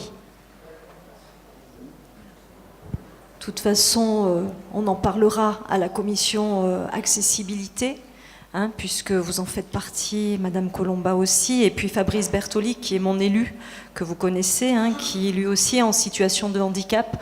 Donc ça, sachez-le, on ne vous oublie pas. Ça, c'est certain, ça a été les premières questions que j'ai posées aux architectes lorsqu'on a élaboré le projet. Oui, bonsoir. Je voudrais poser une question au monsieur qui va s'occuper des espaces verts, notamment au niveau des essences des arbres et des plantes, concernant les plantes qui seraient peut-être allergènes, notamment les graminées. Est-ce que vous avez pensé à ça ? Oui, alors effectivement, les plantes allergènes, elles sont très nombreuses, donc il y a une classification donc, entre celles qui sont de niveau 1, donc avec un pollen très allergisant, par exemple comme les bouleaux, donc on ne les utilise plus du tout dans les espaces publics et notamment sur l'île Giraudet.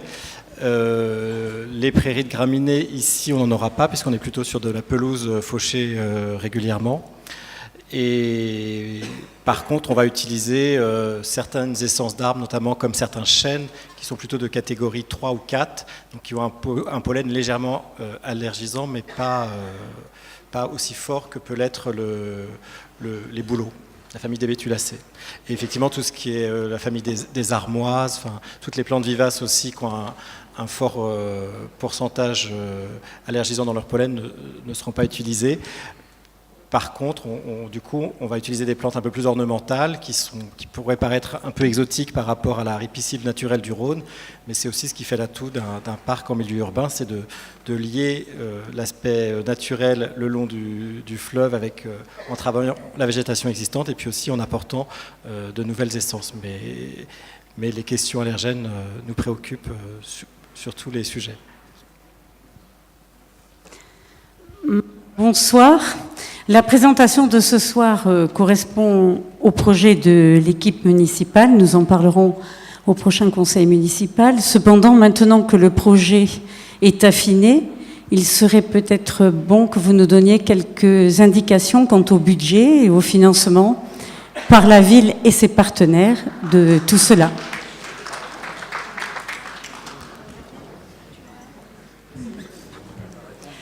Alors, concernant le budget, concernant ce projet, la totalité du projet de l'aménagement du site de Giraudet, qui comporte la nouvelle passerelle, l'aménagement des berges du Rhône, l'esplanade de verdure, le mobilier, les tables de pique-nique, les barbecues, les fontaines d'eau, les jeux, l'aire de jeu pour les enfants, le beach volley, voilà, tout ce que vous avez pu voir ce soir, les plantations d'arbres.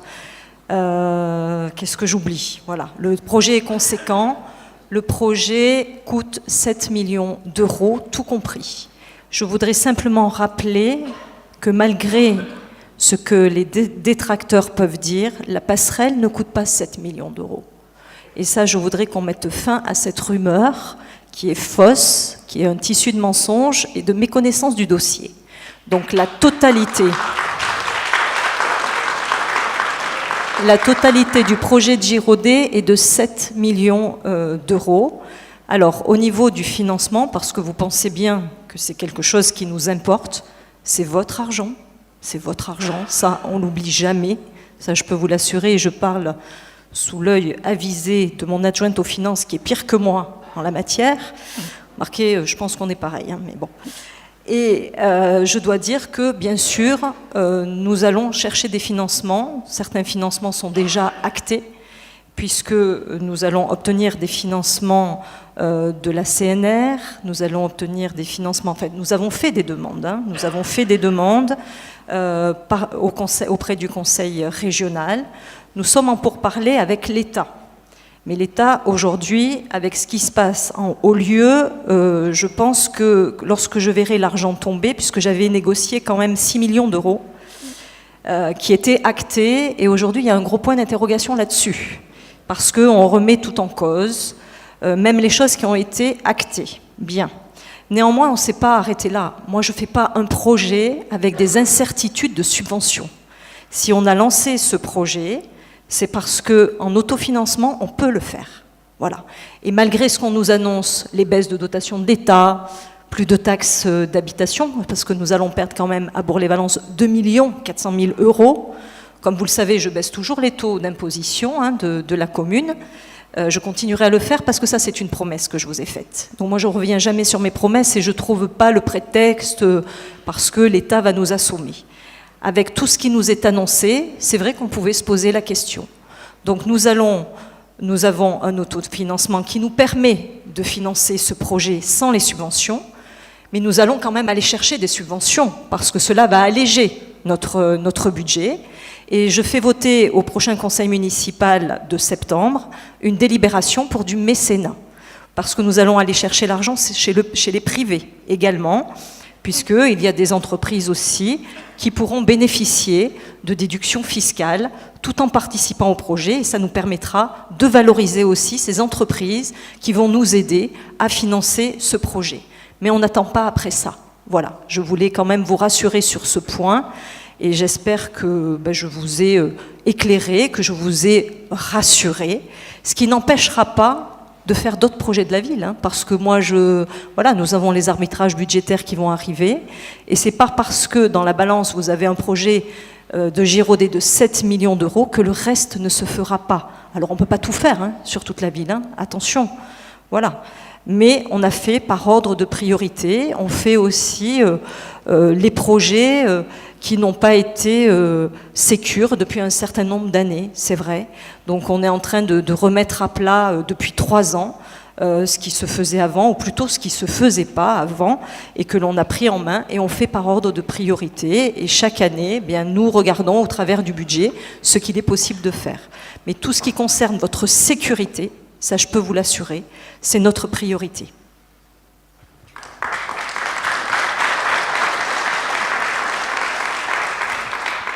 Alors, ce que je souhaite rajouter, pour être clair quand même, c'est que ce projet, avec les éléments que je vous ai donnés, à 7 millions d'euros, voilà, il va y avoir hors taxe, bien sûr, on parle toujours hors taxe. Il y a la route départementale 2007 qui va être requalifiée. Et ça, c'est un projet avec le département. Donc, effectivement, là aussi, nous votons une délibération au conseil municipal, puisque la route départementale, son coût doit être de 1,5 million ou 7, qui vient bien sûr en plus du projet que nous venons de vous présenter. Mais ça, c'est un projet que l'on est en train de travailler avec les services du département, parce que on n'est pas chez nous pour l'instant. Donc là, on va voter un transfert de la maîtrise d'ouvrage, donc du département à la ville. Donc ça, le rabaissement de la route départementale avec sa requalification, avec son aspect paysager. Voilà, ça c'est un coût qui vient en plus du projet que je vous ai présenté et qui est propre, celui-là, à la ville de Bourg-les-Valences. Bonsoir, je suis désolé, je ne suis pas dans le rythme, vous êtes passé aux questions sérieuses avant que j'ai eu le temps de vous parler de bicyclette. Donc je vais revenir à la question de la Via Rona. En tant que riverain et usager régulier de cet espace, j'ai été très intéressé par toutes les présentations qui ont été faites. Je me suis posé plusieurs questions. La première, c'est si les choix de conception qui ont été faits pour le parc permettraient éventuellement plus tard d'avoir la Via Rona qui passe le long du Rhône, ou s'il y avait d'une manière ou d'une autre des sortes de barrières qui étaient mises en place sur un tracé le long du Rhône, et qui du coup pourraient causer des coûts de réaménagement trop importants pour qu'un éventuel tracé le long du Rhône soit possible plus tard. Une deuxième question que je me suis posée, aujourd'hui il y a beaucoup de trafic, comme vous le savez, sur la Via Rona, surtout en été, elle est très empruntée, donc on voit souvent des gens qui sont perdus quand ils arrivent au théâtre ou quand ils sont dans les premières routes bourgs et qui savent tout simplement pas où va la Via Rona ensuite. Bon, j'ai réussi à en rediriger quelques-uns dans la bonne direction, je pense qu'on est nombreux ici à avoir fait pareil. Donc ma question suivante, c'était à l'issue de la passerelle, où iraient les gens pour poursuivre leur chemin sur la Via Rona? Et la troisième question, toujours à propos des bicyclettes, c'est j'ai l'impression que les angles sur la passerelle, qui me semble très jolie, que les angles sont très étroits. Donc voilà, je me suis demandé si ça passait. On voit beaucoup de gens avec des carrioles aussi avec la voie, sur la Via Rona. Je me demande si ça passe. Je vous remercie. Alors, vous avez nombreuses questions très pertinentes et pour une non-cycliste compliquées. Pour autant, le sujet de la Via Rona, qui est un sujet important parce que ça draine pas mal de personnes, de touristes et aussi de gens de chez nous qui l'empruntent, c'est de la compétence du conseil départemental. Donc, ce n'est pas de la compétence des communes. Donc ça, c'est la première chose que je voulais souligner. Deuxièmement, pour essayer de répondre à la multitude de questions que vous posez avec pertinence, vous avez vu que malgré tout, on a eu l'autorisation, je dirais, de détourner un peu ce tracé de Via Rona pour lui permettre de passer sur la passerelle, ce qui n'est pas le cas aujourd'hui. On s'arrête un peu dans un no man's land avec une signalisation qui est effectivement pas au top. Donc là, on va revoir le tracé pour donc amener les personnes à passer sur la passerelle pour accéder à Bourg-les-Valences et à Valence, et du coup poursuivre ensuite leur chemin en centre-ville pour accéder ensuite à l'autre partie de la Via Rona qui est au sud de Valence. Alors on a évoqué cette possibilité de poursuivre la Via Rona le long du Rhône, mais comme je le disais tout à l'heure, c'est un chantier extrêmement important qui nécessite de faire une estacade le long du mur de l'autoroute sur un nombre de kilomètres relativement conséquent et qui n'est pas envisagé à ce jour. Alors sur la signalisation de la Via Rona, là aussi, c'est le conseil départemental qui est responsable, qui a refait des signalisations récemment et qui sont réglementaires. Donc on ne peut pas, nous, venir modifier cet aspect-là.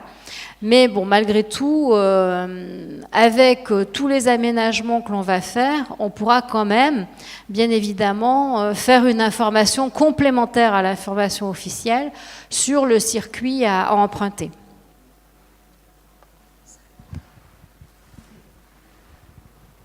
Bonsoir, je vais répondre à votre question sur les rayons de courbure sur la passerelle, puisque vous voulez savoir si c'était faisable. Donc oui, ils sont empruntables, bien entendu, c'est des choses qu'on vérifie.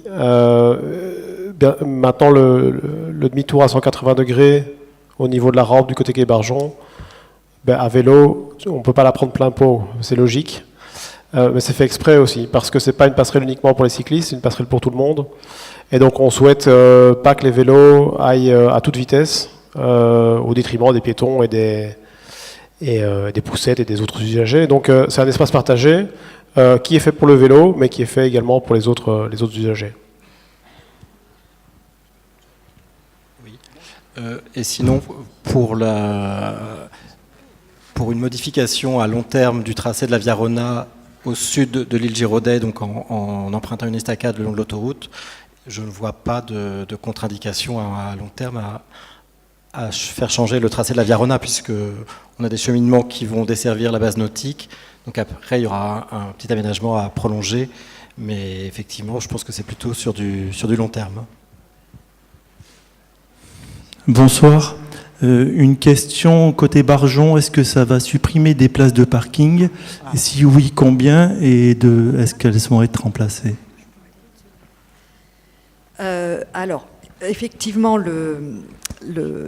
l'atterrissement de la passerelle sur le quai Barjon, peut-être qu'on peut remontrer côté quai Barjon l'atterrissement atterrit, c'est le cas de le dire, sur le parking nord du quai, là où se garent aujourd'hui des poids lourds. Voilà. Donc, sur ce parking-là, ça va supprimer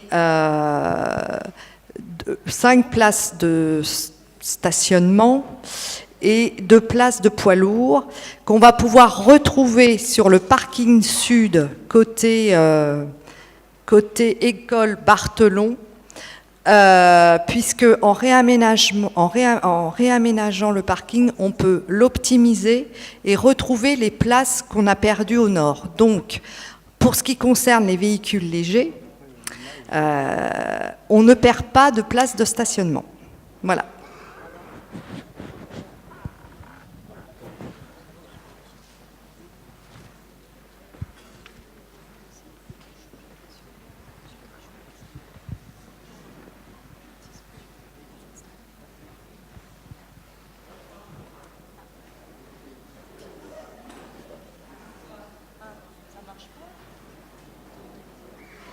Bonsoir.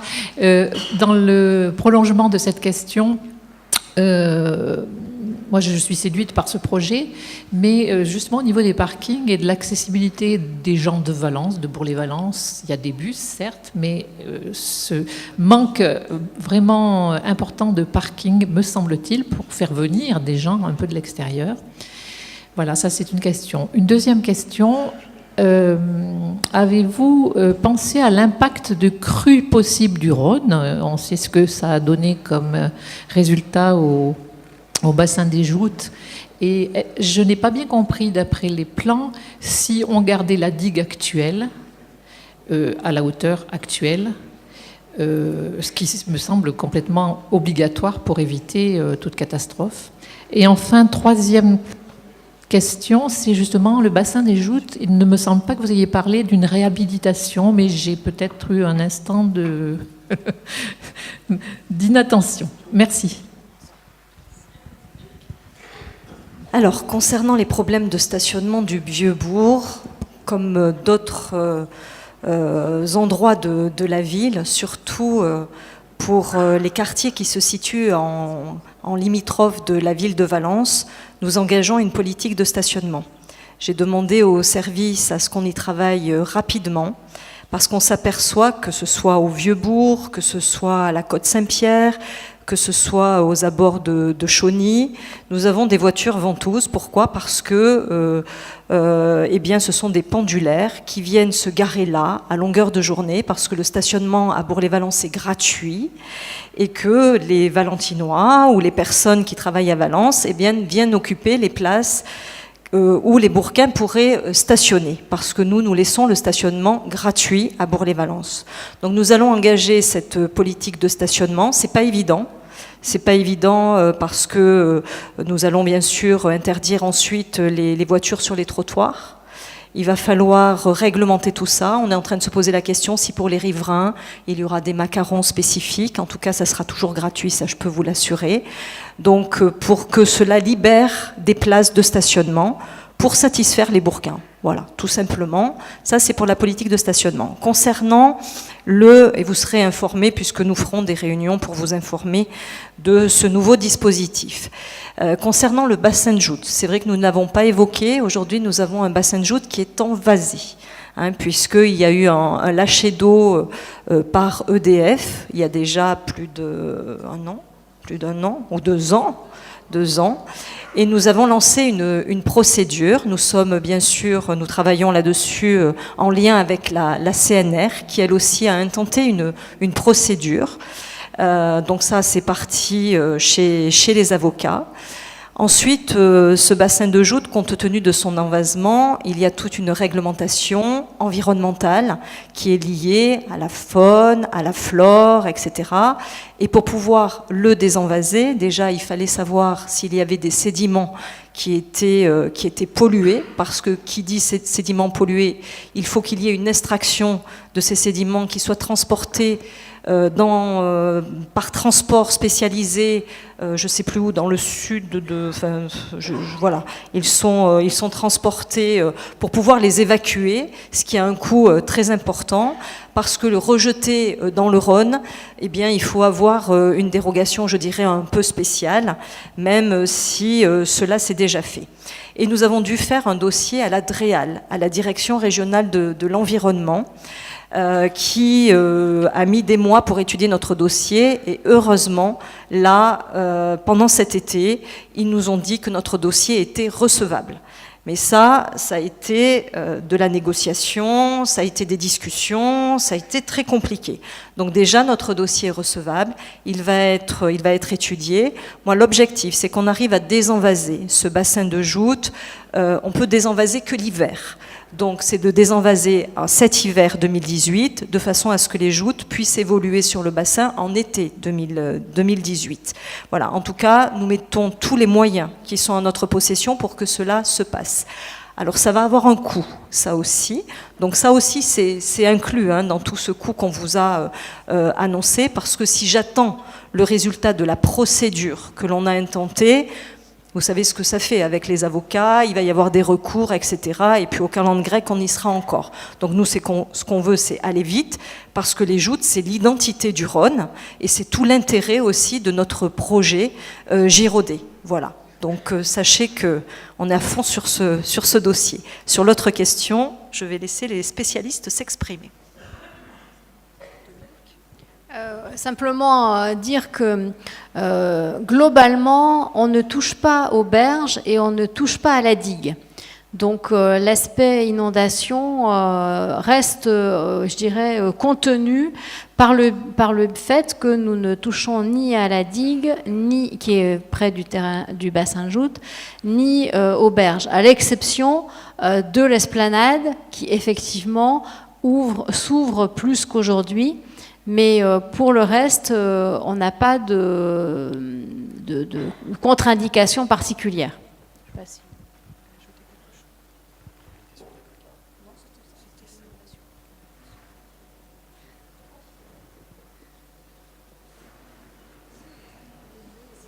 Bien, bonsoir. Moi j'ai une autre question. Alors c'est en ce qui concerne le rabaissement de la RD7, et notamment au niveau de l'orientation. Pour être concret, si je veux faire mes courses au Forum ou aller chez Quentin à la danse, voire au bassin des Joutes, en arrivant de Valence, par où devrais-je passer ?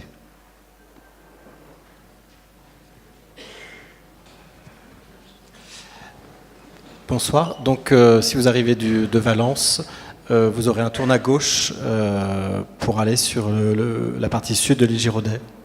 C'est-à-dire, vous pouvez me le montrer ? Oui. Là, je suis sur le pont, d'accord. Oui. Et à quel niveau il est Est-ce qu'il est par rapport à l'imprimerie Jalin ? Le tourne à gauche, là, je vois pas du tout. Oui. Vous allez faire un giratoire ? Oui. Ah oui. Sur votre slide.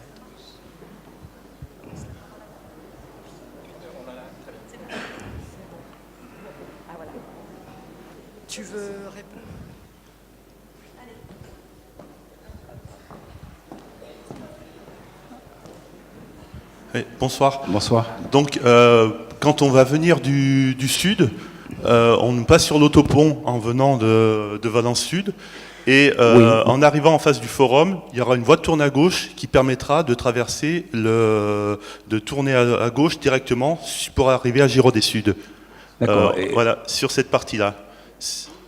Et c'est quoi, un giratoire que vous allez faire? Non, non, c'est une voie de tourne à gauche. Mais directement qui va couper la départementale? Qui va couper une voie départementale.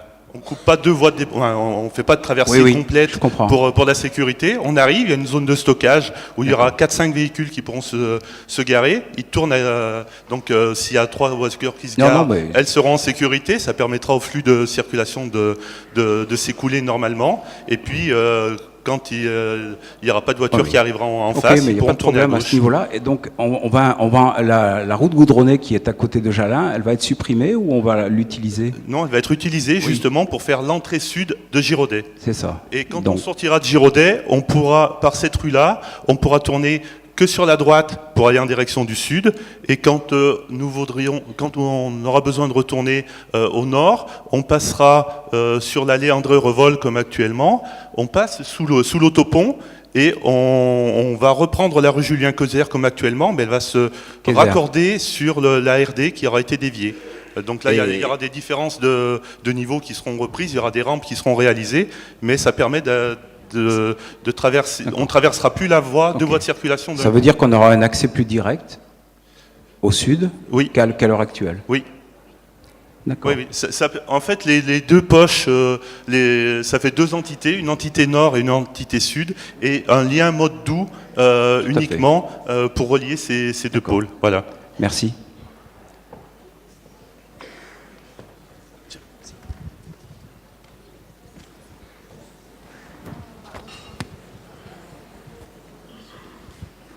Voilà, écoutez, je crois qu'on a balayé l'essentiel de vos questionnements. Sachez que nous, les élus, moi le maire, Dominique Gencial, nous sommes à votre disposition si vous souhaitez avoir des éclaircissements. Voilà, vous pouvez prendre rendez-vous avec nous et puis voilà, nous allons continuer à travailler, à vous rencontrer. Excusez-moi, Madame le maire, juste une seconde. Oui. Vous avez évoqué la base nautique. Je crois même que c'était le mot qui était écrit en plus gros sur le tract d'invitation. En fait, une base nautique, on sait que c'est un endroit à partir duquel on peut pratiquer plusieurs sports dans l'eau. Il y en a une à l'Épervière, à 3 km de là. Je ne sais pas ce qu'on peut attendre de cette base nautique, ce qu'il peut y avoir comme activité. Un endroit où le courant est assez fort et où il y a des piles de ponts en aval très proches, quoi. Alors je ne sais pas si vous avez un projet ce qui se passe aujourd'hui, nous l'appelons base nautique parce qu'il y a aussi une réfection, vous l'avez vu, des gradins.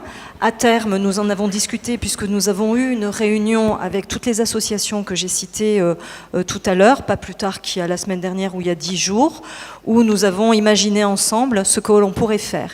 Et on s'aperçoit qu'il y a des contraintes au niveau du bassin des Joutes avec les histoires de retournement.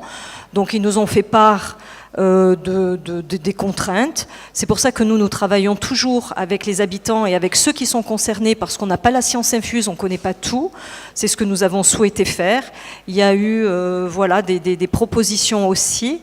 Après, à terme, on va revoir le local de la Rhodanienne, l'Espérance nautique, mais ça va être dans un autre temps. Voilà. L'essentiel aujourd'hui, c'est les projets qu'on vous a proposés ce soir. Voilà. Merci beaucoup en tout cas.